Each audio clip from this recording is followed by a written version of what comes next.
सर्वादौ कर्तव्य ए पुराण रहस्य माध्यम श्रवण करुथिबा समस्त श्रोता बंधुंक पद कंजरे मोर भक्तिपूत प्रणाम।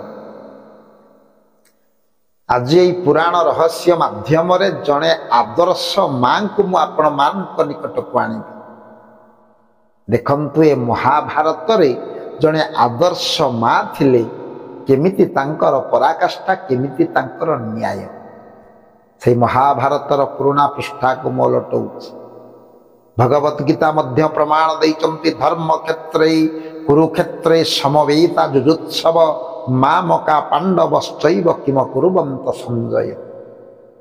जोंठी आज्ञा हिंसार सूत्रपात हैला संग्राम हैला महाभारत संग्राम क्षेत्र जहाँ कुरुक्षेत्र भाव में अभिहित होइछि। केते सैन्य सामंत सबु मृत्यु मुखरे टळी पड़िले तथापि से हेउचंती धर्म क्षेत्र बोली आज्ञा ताहाकु प्रमाण दिया जाइछि। केमिति भाव में ताहा धर्म क्षेत्र रे परिगणित हला आसंतु जानिबा एई महाभारत संग्राम रे जो आदर्श मां जनक थिले से हेउचंती 100 पुअर जननी से हेउचंती गांधारी। गांधारी निकट रे हाथ जोड़ी से दिन आशीर्वाद पाइबा उद्देश्य रे कौरव मुख्य दुर्योधन से दिन मां निकट रे नतमस्तक होई आशीर्वाद भिक्षा करुछंती।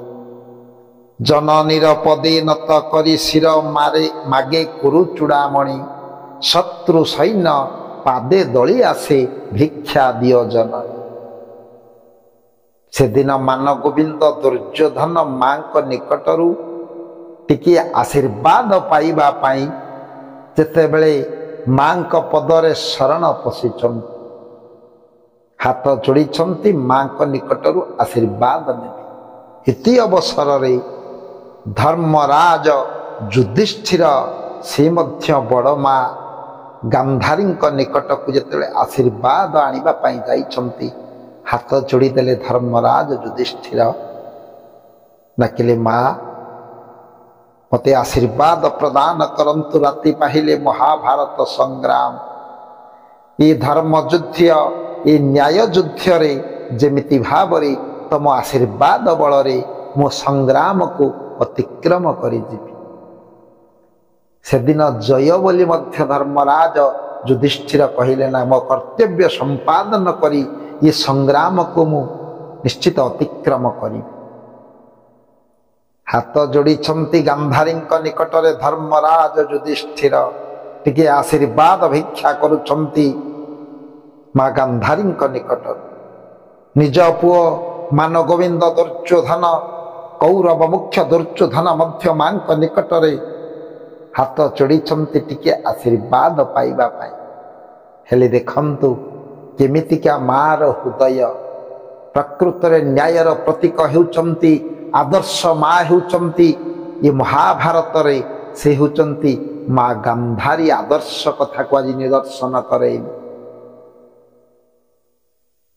जेतेबेले दुई जन पुआ आशीर्वाद पाइबा उद्देश्य रे अछंती हाथ जोड़ी धर्मराज युधिष्ठिर हाथ जोड़ी मान गोविंद दुर्योधन मां निकट रे।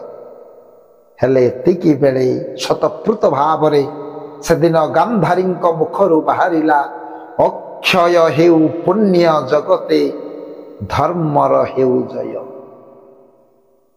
न्याय कथा नीति कथा को से दिन परिप्रकाश करिछंती गांधारी अक्षय हेउ पुण्य जगते ये संसार रे सबुदिन पाई अक्षय होई कथा रहिथिबो सबुदिन पाई सबुदिन ये कथाटा निर्धार्य होई रहिथिबो अक्षय हेब पुण्य जगते धर्मर हेब जय। प्रत्यक्ष रे नहले मध्य परोक्ष भाव रे से दिन धर्मराज युधिष्ठिरंकर जय हेउ बोली मां गांधारी आज आशीर्वाद प्रदान करिदेले। आशीर्वाद हस्त टेकिछंती छल छल नेत्र आखिर थार थार लोतक बहुची धर्मराज युधिष्ठिर मांकर पद वंदना करी से दिन फेरीगल। तेबे आज पुराण रहस्य माध्यम ଦେଖନ୍ତୁ ଆପଣ ଯେଉଁ ଆଦର୍ଶ ମା, ଯେଉଁ ମହାଭାରତରେ ଆଦର୍ଶ ମା, ସେ ମାଙ୍କ କଥାକୁ ଆପଣ ଜାଣିଲେ।